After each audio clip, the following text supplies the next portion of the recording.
સુરત શહેર કોંગ્રેસ જિલ્લા સમિતિ દ્વારા વિરોધ પ્રદર્શન।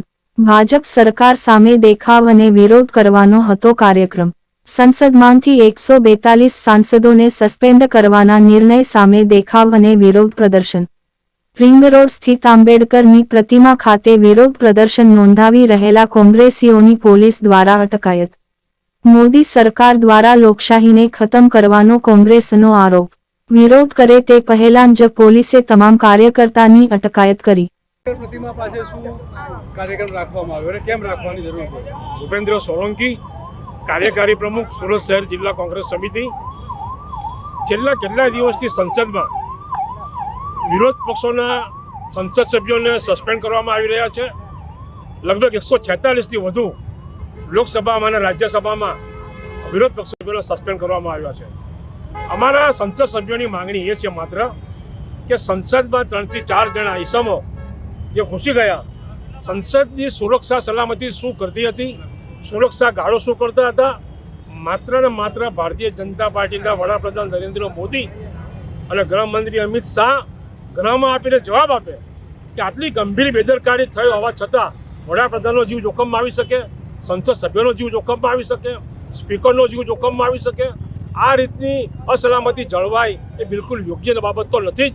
ભૂતકાળમાં પણ સંસદ પર હુમલો થયો છે, આના કરતાં ખતરનાક આતંકવાદીએ હુમલો કર્યો હતો। અમને એવું લાગે છે કે નરેન્દ્ર મોદી અને અમિત શાહ વિરોધ પક્ષોને કચડવાનો પ્રયત્ન કરી રહ્યા છે, વિરોધ પક્ષોનો અવાજ દબાવવાનો પ્રયત્ન કરી રહ્યા છે। એ બિલકુલ ખોટું છે। અમે માત્ર એવું કહીએ છીએ કે અમારા સંસદ સભ્યોએ જે માગણી કરી છે કે વડાપ્રધાન શ્રી અને ગૃહમંત્રી શ્રી અમિત શાહ સંસદમાં હવે આનો જવાબ આપે કે આ નિષ્ફળતા માટે કોણ જવાબદાર છે। આજે બેરોજગારી, મોંઘવારી કૂદકે ને ભૂસકે વધી રહી છે, એનું પણ એક પરિબળ જવાબદાર છે।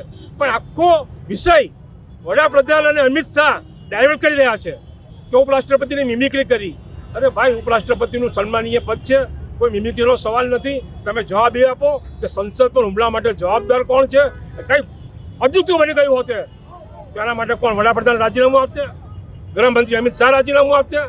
માત્ર ને માત્ર વિરોધ પક્ષોના સંસદ સભ્યોનો અવાજ દબાવવાનો જે નિરર્થક પ્રયત્ન કર્યો છો, લોકશાહીનું ગળું ટૂંપવાનો પ્રયત્ન થઈ રહ્યો છે, એનો અમે વિરોધ કરીએ છીએ। અમારા વિરોધ પક્ષના સંસદ સભ્યોનું સસ્પેન્શન પાછું ખેંચો, સંસદમાં બેસવા દો અને વડાપ્રધાન અને અમિત શાહ ગૃહમંત્રી તરીકે સંસદમાં આપીને જવાબ આપે। અને બીજું ખાસ કે ભાજપના જે ઓમ બિરલા છે, અત્યારે સ્પીકર છે લોકસભાના, અને ધનખડ છે જે રાજ્યસભાના અધ્યક્ષ છે, એ લોકો ભાજપની ભાષા વાપરી રહ્યા છે, એ લોકો ભાજપની તરફેણમાં વાત કરી રહ્યા છે। એ વાત પણ બિલકુલ યોગ્ય નથી। વિરોધ પક્ષોને ન્યાય મળવો જોઈએ। બંધારણમાં વિરોધ પક્ષ અનિવાર્ય છે। ભાજપ બંધારણનું ખૂન કરી રહ્યો છે એવો અમારો સીધો આક્ષેપ છે। તંત્રી ફેજલ શેખના સાથે જોતા રહો યસ ડી ન્યૂઝ ચેનલ।